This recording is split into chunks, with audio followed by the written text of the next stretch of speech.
Salut! Aujourd'hui, un sujet très vaste qu'on va tenter de résumer le mieux possible. Les étapes de la construction d'une maison.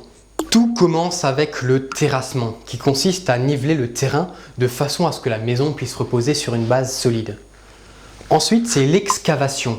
Cette opération consiste à creuser l'emplacement de la future maison ainsi que des tranchées utilisées pour les raccordements aux réseaux locaux, eau, électricité, etc. L'excavation est réalisée avec l'aide d'un géomètre qui va définir la profondeur du trou à creuser, de telle sorte à ce que la fondation soit hors gel, c'est-à-dire à une profondeur où le sol ne gèle pas par temps froid. Les fondations sont réalisées par des maçons qui vont installer un ferraillage et couler un béton de propreté dans le trou. Le soubassement, ce sont les premières briques que l'on pose et qui seront encore enfouies sous la terre. Elles peuvent permettre de créer un sous-sol ou un vide sanitaire, c'est-à-dire un espace entre les fondations et le plancher de la maison, ce qui permet une meilleure isolation thermique et hydrique.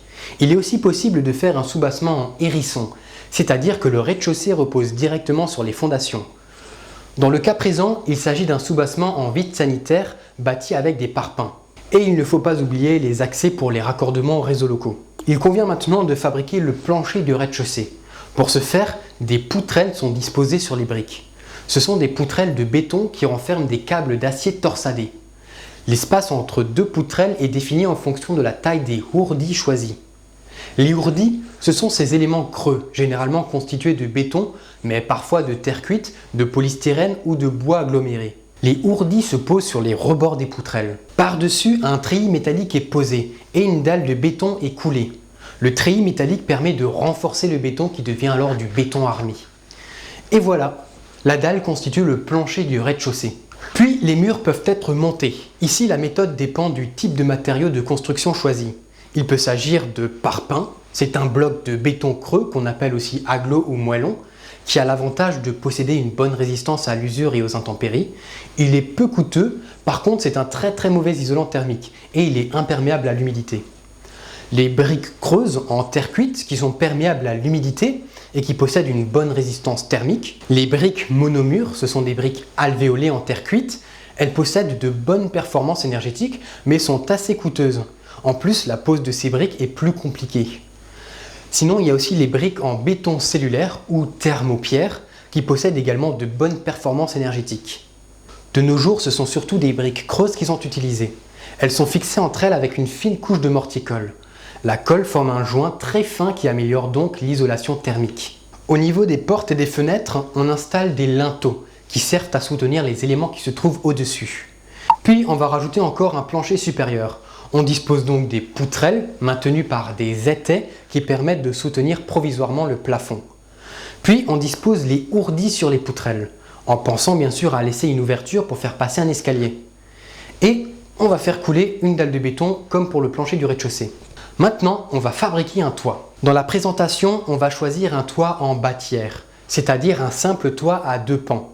Il convient donc de monter aux deux extrémités de la maison des briques en forme de triangle. Cette structure triangulaire s'appelle un pignon. Puis c'est l'installation de la charpente. Dans ce cas aussi, il existe différents types de matériaux de construction utilisables. Le chêne, le sapin, le châtaignier, l'épicéa, etc. Les bois de charpente sont préalablement traités contre les attaques les plus courantes. Termites, capricornes, champignons, etc.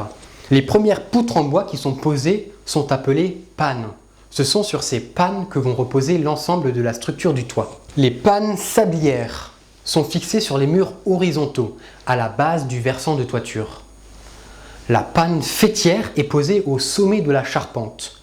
On peut éventuellement rajouter des pannes intermédiaires qu'on appelle pannes ventrières.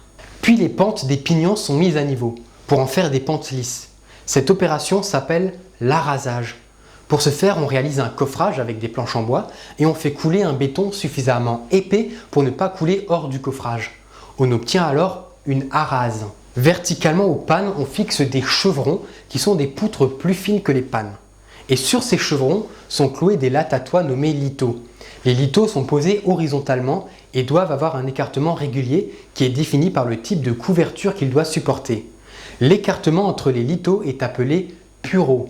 Ensuite, c'est la pose de la couverture, c'est-à-dire l'agencement de matériaux recouvrant le bâtiment pour le protéger des intempéries. Là aussi, on peut choisir différents types de matériaux, comme les tuiles en terre cuite. Parmi les différents modèles de tuiles en terre cuite, on retrouve les tuiles canal, adaptées aux toits à faible pente, les tuiles plates, qui conviennent aux toits à forte pente, et les tuiles à emboîtement, qui ont l'avantage d'être faciles à poser et permettent de réduire le nombre de tuiles au mètre carré.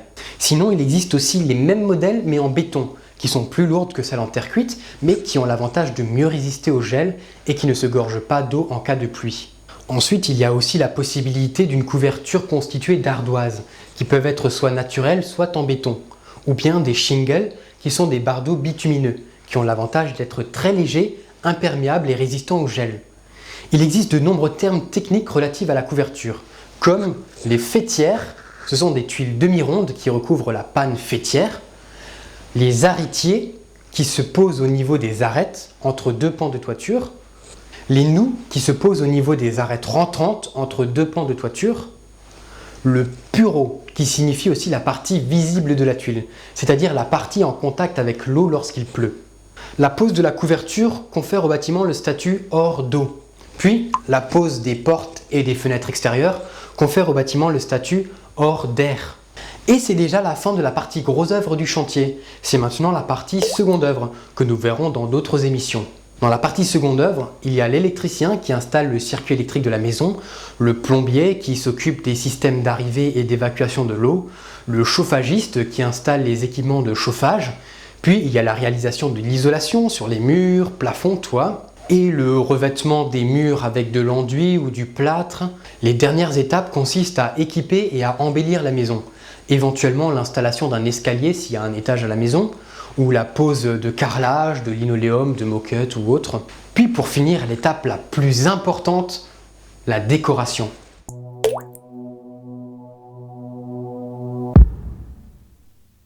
Le mot du jour, c'est suranné. Quelque chose de suranné, c'est quelque chose qui a dépassé sa date d'expiration, qui est tombé en désuétude. Quelque chose de suranné, c'est tout simplement quelque chose de vieux, d'obsolète, de démodé. On utilise ce mot comme dans la situation suivante. Bonjour, contrôle les papiers du véhicule, s'il vous plaît. Oui, attendez, les voilà. Mais ils sont pas à jour, hein, ces papiers, hein. Ils sont surannés, monsieur, hein. Non, mais attendez, c'est votre accoutrement qui est suranné, monsieur, là. Hein. Oh, vous allez voir, hein. Mur en briques, fenêtre à barreaux, nos prisons, elles sont jamais surannées, hein. Salut.